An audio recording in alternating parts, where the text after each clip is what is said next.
नमस्कार दोस्तों, think guys में आप सभी का स्वागत है। आज की पुस्तक का नाम है social anthropology by Nadeem Hussain. इसमें हम विलेज इंडिया के बारे में देख रहे हैं, विलेज सोसाइटी के बारे में जान रहे हैं।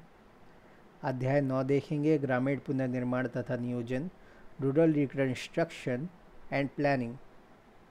अंग्रेजों की औपनिवेशिक नीति के फलस्वरूप भारत के गांव अत्यधिक दरिद्र होते गए तथा ग्रामीण अर्थव्यवस्था पूर्णतः छिन्न भिन्न हो गई। भारत के स्वतंत्र होने के पश्चात ग्रामीण भारत का सर्व प्रमुख उद्देश्य ग्रामीण पुनर्रचना करना हो गया। शाब्दिक अर्थों में ग्रामीण पुनर्निर्माण का आशय ग्रामीण जीवन को एकदम नए सिरे से रचने हेतु किए गए सामूहिक प्रयासों की व्यवस्था से है। ग्रामीण पुनर्निर्माण की कोई भी योजना मुख्यतः 4 अंगों में बटी होती है: संगठित प्रयास, सामाजिक आर्थिक विकास का कोई निश्चित कार्यक्रम, अपने विकास के लिए बनाए गए कार्यक्रमों हेतु ग्रामीणों में व्याप्त सचेतनता एवं उन कार्यक्रमों को इस वर्ग द्वारा प्राप्त मंजूरी, इन कार्यक्रमों द्वारा अपेक्षित परिवर्तन लाने का प्रयास। अतः ग्रामीण पुनर्निर्माण को एकल दिशा यातायात की तरह एकल अवधारणा के रूप में नहीं लिया जा सकता। राज्य विकास कार्यक्रम प्रायोजित कर सकता है तथा निर्देशन भी प्रदान कर सकता है, किंतु जनता को भी इन कार्यक्रमों की अपेक्षित सफलता हेतु इनमें भागीदारी करनी पड़ेगी और इनके प्रति प्रत्युत्तर रिस्पॉन्स देना पड़ेगा। इनमें से किसी भी वर्ग द्वारा इन कार्यक्रमों में रुचि न लेने से ग्रामीण पुनर्निर्माण हेतु बनाए गए कार्यक्रम प्रभावहीन और निरर्थक हो जाएंगे। अतः ग्रामीण पुनर्निर्माण कार्यक्रम एक अवधारणा है तथा यह तथ्य स्पष्ट करता है कि ग्रामीण पुनर्निर्माण केवल तभी सार्थक हो सकता है जबकि सरकार एवं जनता इस उद्देश्य की पूर्ति हेतु संगठित एवं सुव्यवस्थित प्रयत्न करें। भारत के ग्रामीण पुनर्निर्माण का मुख्य उद्देश्य सरकार, जनता एवं गैर सरकारी संगठन, नॉन गवर्नमेंटल ऑर्गेनाइजेशन, एनजीओज के संगठित प्रयत्नों द्वारा कुछ निश्चित मंतव्यों की पूर्ति करना है। ग्रामीण पुनर्निर्माण के उद्देश्य को निम्नलिखित बिंदुओं द्वारा समझा जा सकता है: ग्रामीण जनसंख्या के सामाजिक एवं आर्थिक विकास हेतु समस्त जनता की शक्ति एवं उपलब्ध संसाधनों का अधिक से अधिक मात्रा में उपयोग, नवीनतम यंत्रों और औजारों की मदद से पारंपरिक पिछड़ी कृषि व्यवस्था की प्रौद्योगिकी रूप से प्रगति, असमानता की भावनाओं को कम करना तथा भूमि सुधारों द्वारा कृषि उत्पादकता को बढ़ाना, विशाल ग्रामीण जनता को कर्जदारी से छुटकारा दिलाना तथा उनके जीवन स्तर में वृद्धि करना, बंधी हुई आय प्राप्त करने हेतु कुटीर उद्योगों का विकास करना, स्वच्छ पीने योग्य जल, स्वास्थ्य एवं आवास सुविधाओं की व्यवस्था करके लोगों का स्वास्थ्य स्तर ऊंचा उठाना, स्वस्थ नेतृत्व के विकास में सहायता प्रदान करना, किसी प्रकार की आपदा से निपटने हेतु बनाए गए कार्यक्रमों को सुदृढ़ रूप प्रदान करना, एक ऐसा सामाजिक परिवर्तन लाने का प्रयास करना जो जातिवाद, अस्पृश्यता एवं अन्य सामाजिक बुराइयों का खंडन कर सके, संस्कृति एवं प्रौद्योगिकी में सकारात्मक परिवर्तन को स्वीकार करने हेतु उपयुक्त सोच का विकास करने में सहायक होना। ग्रामीण पुनर्निर्माण के महत्व को समझते हुए स्वतंत्रता के पश्चात इस दिशा में उल्लेखनीय प्रयास किए गए हैं। ग्रामीण नियोजन को सर्वाधिक महत्व प्रदान किया गया, जिसका मुख्य उद्देश्य सीमित संसाधनों का अधिकाधिक उपयोग करना था। स्वतंत्रता के बाद राज्य द्वारा ग्रामीण विकास कार्यक्रमों और परियोजनाओं के जनतांत्रिक नियोजन का रास्ता अपनाया गया। स्वतंत्रता पूर्व भी ग्रामीण विकास की दिशा में कुछ कदम उठाए गए थे जिन्होंने भविष्य में इस दिशा में होने वाले प्रयासों को प्रेरित किया। स्वतंत्रता के पश्चात प्रारंभ किए जाने वाली निम्न परियोजनाओं में भारत ने ग्रामीण पुनर्निर्माण का आधार स्तंभ है। पहला है भूदान और ग्रामदान आंदोलन, दूसरा पंचवर्षीय योजनाएं, तीसरा अल्बर्ट मेयर की फिरका एवं इटावा परियोजनाएं, इसको अलर्बर्ट भी कह सकते हैं, अल्बर्ट पढ़ेंगे हम, अल्बर्ट मेयर की फिरका एवं इटावा परियोजनाएं, एकीकृत ग्रामीण विकास कार्यक्रम, integrated rural development programme, Antyodaya कार्यक्रम, नेशनल रूरल डेवलपमेंट प्रोग्राम, राष्ट्रीय ग्रामीण रोजगार कार्यक्रम, नेशनल रूरल एम्प्लॉयमेंट प्रोग्राम, ग्रामीण भूमिहीन रोजगार सुरक्षा कार्यक्रम, जवाहर रोजगार योजना, पंचायती राज एवं ग्रामीण विकास योजना, ग्रामीण इलाकों में स्त्रियों एवं बच्चों के विकास हेतु परियोजनाएं। भारत सरकार द्वारा नियमित रूप से प्रकाशित वार्षिक रिपोर्ट के ताज़ा संस्करण भारत 2003 ने ग्रामीण विकास का निम्नलिखित ब्यौरा दिया है। तो 2003 की बात हो रही है। भारत ने आज़ादी के समय से विकास के लिए लंबी दूरी तय की है और विभिन्न क्षेत्रों में उन्नति भी की है, तब भी राष्ट्रीय जीवन के अन्य पहलुओं में अभी सभी दृष्टि से कुल विकास नहीं हो पाया है। अभी भी गाँव की लगभग 27% आबादी गरीबी जीवन यापन कर रही है, बीपीएल कैटेगरी में आ रही है, और ग्रामीण क्षेत्र में घर, पीने का पानी, सड़क जैसी बुनियादी सुविधाओं की भारी कमी है। राष्ट्रीय पुनर्निर्माण की प्रक्रिया में ग्रामीण विकास को महत्व प्रदान करने की दृष्टि से हाल ही के वर्षों में सुधार के कदम उठाए गए हैं ताकि असंतुलन को दूर किया जा सके। ग्रामीण विकास मंत्रालय ने ग्रामीण क्षेत्रों में विभिन्न कार्यक्रमों द्वारा स्थायी विकास लाने के लिए बड़ी मात्रा में पूंजी लगाई है। सामरिक दृष्टि से महत्वपूर्ण गरीब समर्थित नीति में ग्रामीण गरीबों को उनके अपने परिपूर्ण विचार और क्षेत्रीय परिस्थितियों के उनके अनुभवों को लेकर शुद्ध साधन की तरह विकास रणनीति का अभिन्न हिस्सा बनाया गया है। इस प्रक्रिया में समाज के सबसे पिछड़े वर्ग को उच्च प्राथमिकता दी गई है। ग्रामीण क्षेत्रों के विकास को कायम रखने के लिए ग्रामीण विकास के प्रावधानों में भारी मात्रा में वृद्धि की गई है। वर्ष 2000-2001 के लिए बजट प्रावधान 9,760 करोड़ रुपए की तुलना में 2001-2 में यह बजट प्रावधान 12,265 करोड़ रुपए रखा गया।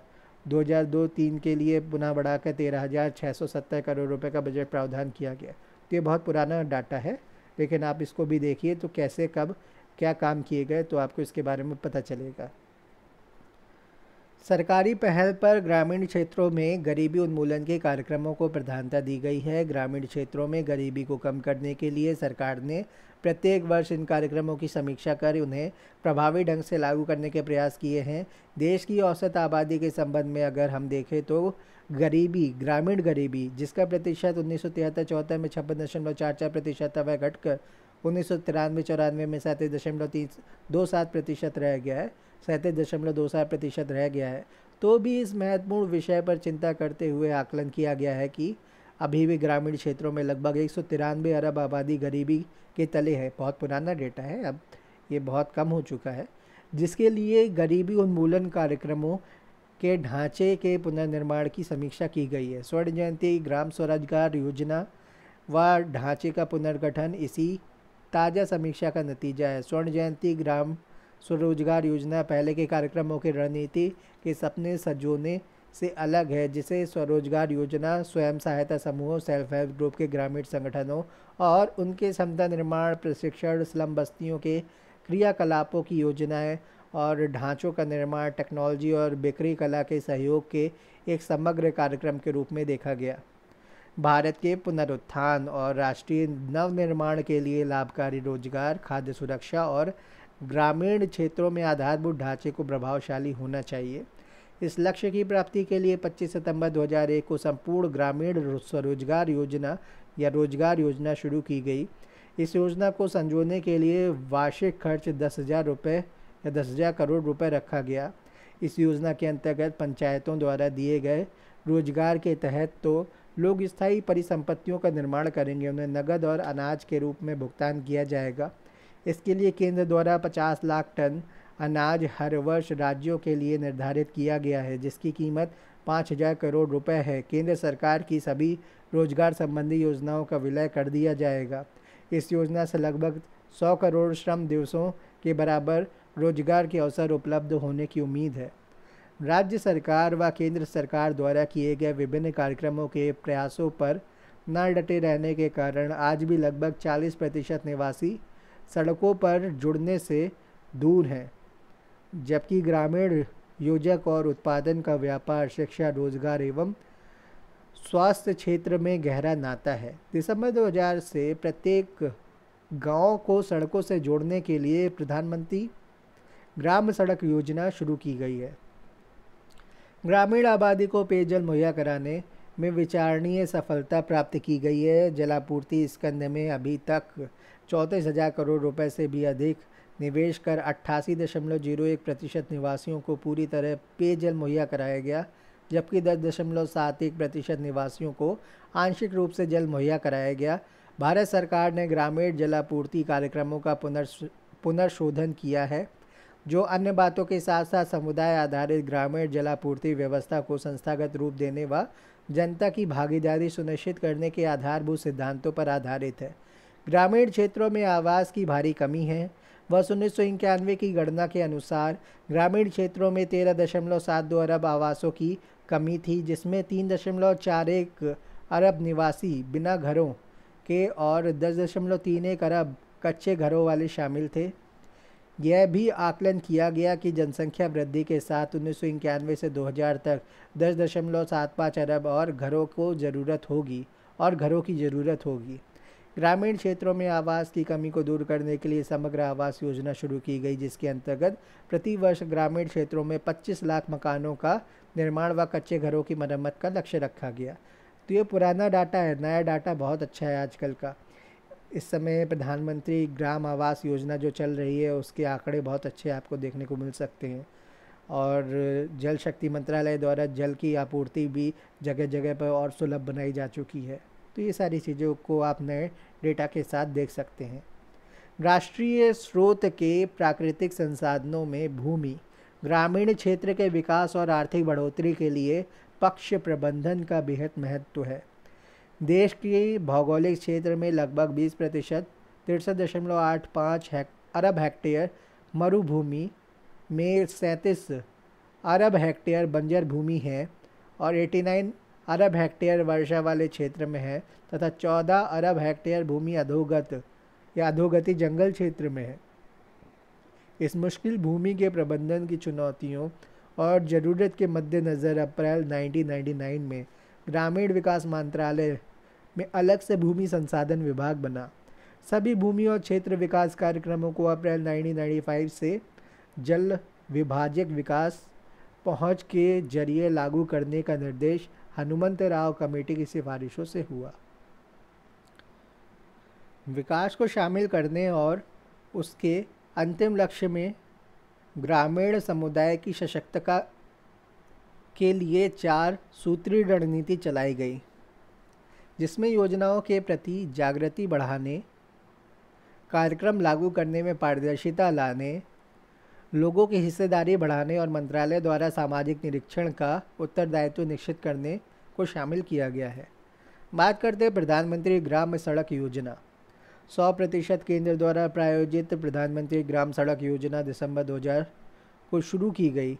इस योजना का उद्देश्य 1000 से अधिक जनसंख्या वाले प्रत्येक गांव को 2003 तक तथा 500 से अधिक जनसंख्या वाले गांव को 10वीं योजना के अंत तक यानी 2007 तक अच्छी 12 सड़कों से जोड़ना है। पहाड़ी राज्यों की बाबत उत्तर पूर्व सिक्किम, हिमाचल प्रदेश, जम्मू कश्मीर, उत्तरांचल और रेगिस्तानी क्षेत्रों में 250 के लगभग आबादी वाले गाँव को सड़कों से जोड़ने का लक्ष्य है। 1 अप्रैल 2000 के मुताबिक देश के 8.25 लाख निवासियों में 3.3 लाख निवासी किसी भी मौसमी सड़कों से नहीं जुड़े थे। प्रधानमंत्री ग्राम सड़क योजना ने इसमें 1.6 लाख लोगों को सड़कों से जोड़ा। इसके अलावा पहले से बनी सड़कों की मरम्मत के लिए 10वीं योजना तक 60,000 करोड़ के बजट का आकलन किया गया। 2000 से 2001 और 2001 से 2002 में सड़क के कार्यों के लिए विभिन्न स्तर पर 7,553.28 करोड़ रुपए खर्च किए गए। जून 2002 तक एकत्रित खर्च में 1,887.23 करोड़ रुपए प्राप्त किए गए। ग्रामीण जलापूर्ति कार्यक्रम ग्रामीण निवास स्थानों में पेयजल सुविधाएं राज्य स्कंद न्यूनतम आवश्यकता कार्यक्रम के तहत प्रदान की जाती है। केंद्र द्वारा प्रायोजित त्वरित ग्रामीण जलापूर्ति कार्यक्रमों के तहत सहायता प्रदान कर केंद्र सरकार राज्य सरकारों के प्रयासों में बल प्रदान करती है। साथ ही राज्यों को जलापूर्ति योजनाओं के नियोजन तथा क्रियान्वयन के लिए अधिकार दिए गए। केंद्र सरकार के प्रशासन हेतु राष्ट्रीय एजेंडा में अगले 5 वर्षों में सभी के लिए सुरक्षित पेयजल के प्रावधान की घोषणा की गई है। इस उद्देश्य को प्राप्त करने हेतु बनाई गई रणनीति में निम्न मुद्दे शामिल हैं: बचे हुए ग्रामीण क्षेत्रों तथा ऐसे क्षेत्रों को सुरक्षित पेयजल व्यवस्था शीघ्र प्रदान करना जहां केवल कुछ लोगों को पेयजल की व्यवस्था उपलब्ध है, प्रभावित निवास स्थानों में जल की गुणवत्ता संबंधी समस्याओं से लड़ना तथा जल गुणवत्ता प्रबंधन व निगरानी व्यवस्थाओं को संस्थागत करना, तंत्र एवं स्रोत दोनों की निरंतरता को बढ़ाना और पेयजल सुविधा संपन्न ग्रामीण क्षेत्रों में सुरक्षित पेयजल की निरंतर आपूर्ति को सुनिश्चित करना है। जल आपूर्ति स्कंद में अभी तक 39,000 करोड़ रुपीस का निवेश किया जा चुका है।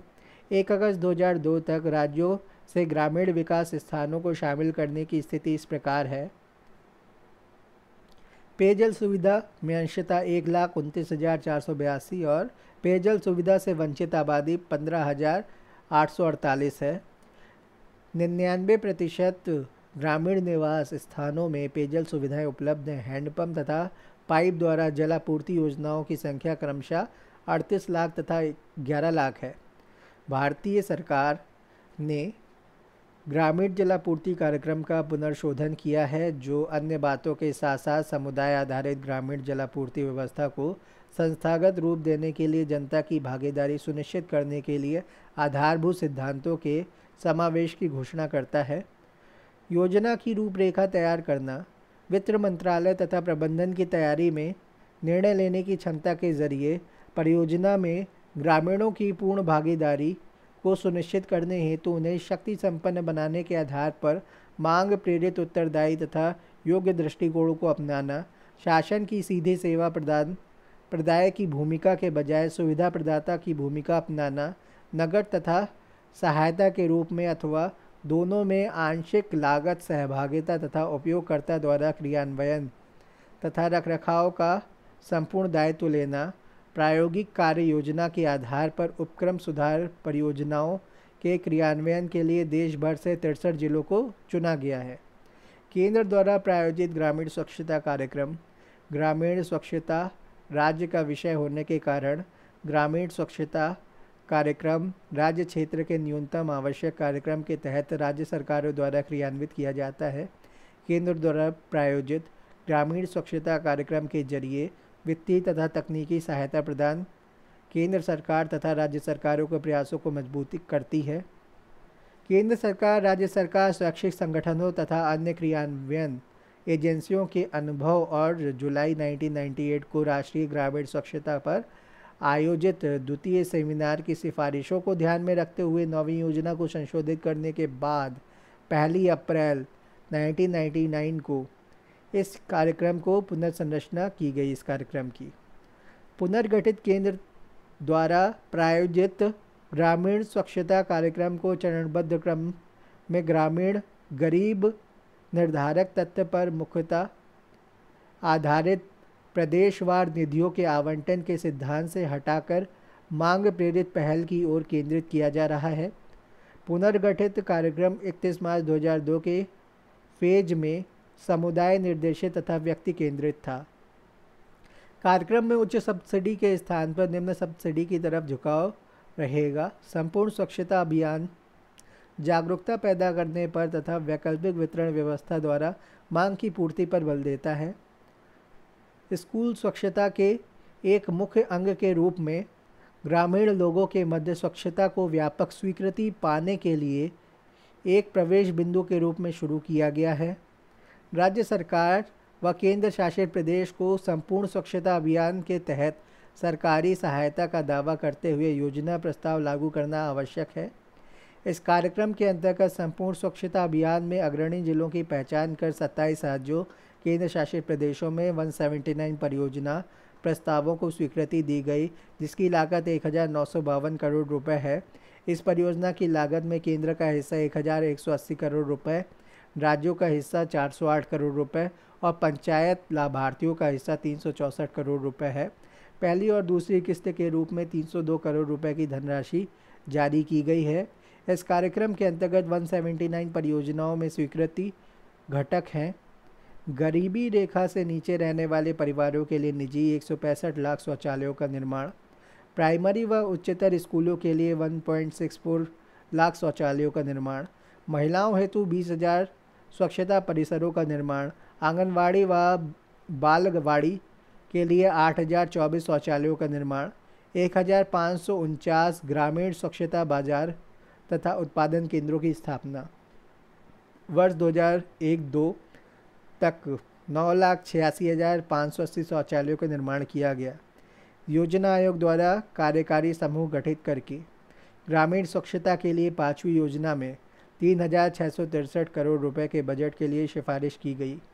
वर्ष 2002-3 में कार्यक्रमों के लिए 165 करोड़ रुपए मुहैया कराए गए, जिसमें उत्तर पूर्वी राज्यों के लिए 16.5 करोड़ रुपए निर्धारित किए गए।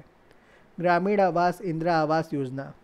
गांव में रहने वालों की आवास संबंधी आवश्यकताओं की पूर्ति के लिए मई 1985 में जवाहर रोजगार योजना की उपयोजना के रूप में इंदिरा आवास योजना शुरू की गई। 1 जनवरी 1996 से यह एक स्वतंत्र योजना के रूप में लागू है।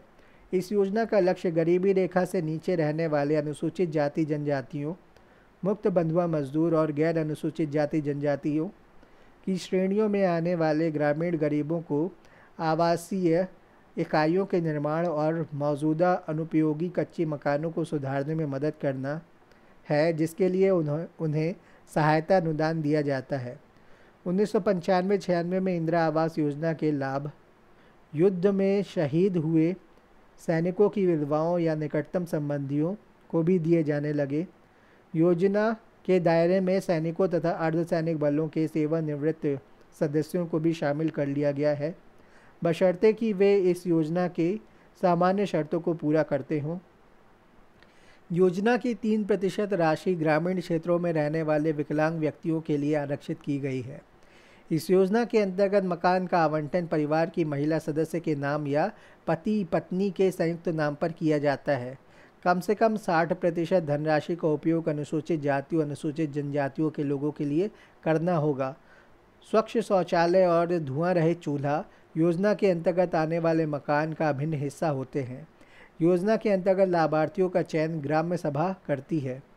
निर्माण प्रौद्योगिकी, सामग्री और डिज़ाइन का फैसला पूरी तरीके से लाभार्थियों पर छोड़ दिया जाता है। मैदानी व पहाड़ी कठिन स्थानों में नए आवासों के निर्माण के लिए सहायता क्रमशः 20,000 रुपये और 22,000 रुपये प्रति इकाई की दर से की जाती है। 1999 से 2000 से बेकार पड़े कच्चे मकानों की मरम्मत के लिए 10,000 रुपये प्रति इकाई का प्रावधान शुरू किया गया है। इस योजना की 20% राशि आवंटित की जाती है। इस योजना के तहत वर्ष 1985-1986 से जून 2002 तक 84 लाख मकानों 14,327.38 करोड़ रुपए की लागत से बनाए गए 84 लाख मकान। योजना के तहत वर्ष 2001-2002 के लिए 1,725 करोड़ रुपए का केंद्रीय आवंटन किया गया, जिसमें इंदिरा आवास योजना के लिए 1,618 करोड़ रुपए आवंटित किए गए, जिसमें लगभग 12.94 लाख मकानों को लक्ष्य रखा गया। इसमें 8.63 लाख नए मकानों के लिए 1,295 करोड़ रुपए और 4,31,000 बेकार कच्चे मकानों को पक्के अर्धपक्के मकानों में बदलने के लिए 323 करोड़ रुपए रखे गए। 2001-2 के दौरान 9,70,845 मकानों के निर्माण और मरम्मत के लिए 1,869 करोड़ रुपए की राशि जारी की गई। ग्रामीण आवास के लिए वर्ष 2002-03 में 1,725 करोड़ रुपए का प्रावधान किया गया। 2002-03 के दौरान संयुक्त ग्रामीण आवास योजना के अंतर्गत 13,14,429 मकानों के निर्माण और अर्धपक्के मकानों के बदलाव के लिए 1,656.40 करोड़ रुपए रखे गए। इस योजना के तहत केंद्रीय मदद के लिए 570.13 करोड़ रुपए की राशि रखी गई। प्रधानमंत्री ग्रामोदय योजना ग्रामीण विकास। प्रधानमंत्री ग्रामोदय योजना ग्रामीण आवास योजना 4 अप्रैल 2000 को शुरू की गई। इस योजना के तहत इंदिरा आवास योजना समूचे देश में लागू की गई। इस योजना के तहत वित्त मंत्रालय ने सीधे राज्य सरकारों को धनराशि जारी की। वर्ष 2001-02 के दौरान ग्रामोदय योजना के लिए 406.85 करोड़ रुपए का प्रावधान किया गया, जिसमें से 291 करोड़ रुपए वित्त मंत्रालय द्वारा जारी किए गए। तो अभी बीजेपी की सरकार है, ये सब काम जब हो रहा है। इसके बाद भी प्रधानमंत्री ग्रामोदय योजना की योजना आयोग द्वारा पुनः समीक्षा की गई। इस पुनः समीक्षा के क्रियाकलापों को आगे बढ़ाने व उससे प्रतिसूचना लेकर राज्यों व योजना आयोग ने आधारभूत न्यूनतम सेवा कार्यक्रम के अंतर्गत वर्ष 2002-03 में सीधे व्यवस्था करने का फैसला किया। इसके बाद देखेंगे समग्र आवास योजना। 1 अप्रैल 1999 से समग्र आवास योजना की शुरुआत की गई है। यह एक व्यापक आवास योजना है जिसके उद्देश्य आवास, स्वच्छता और पेयजल की समग्र व्यवस्था करना है। समग्र आवास योजना का मुख्य उद्देश्य ग्रामीण क्षेत्रों के संपूर्ण पर्यावरण के साथ साथ लोगों के जीवन की गुणवत्ता में सुधार लाना है। विभिन्न ग्रामीण विकास गतिविधियों जैसे आवास निर्माण, स्वच्छता सुविधाएं और पेयजल योजनाओं का अभिसरण व उपयुक्त और प्रौद्योगिकी के निरंतर प्रवेश तथा अभिनव विचारों द्वारा इनका क्रियान्वयन इस योजना का विशिष्ट उद्देश्य है। प्रथम चरण में इस योजना को 24 राज्यों में 25 जिलों के प्रत्येक विकासखंड तथा एक केंद्र शासित प्रदेश में लागू किया जाएगा।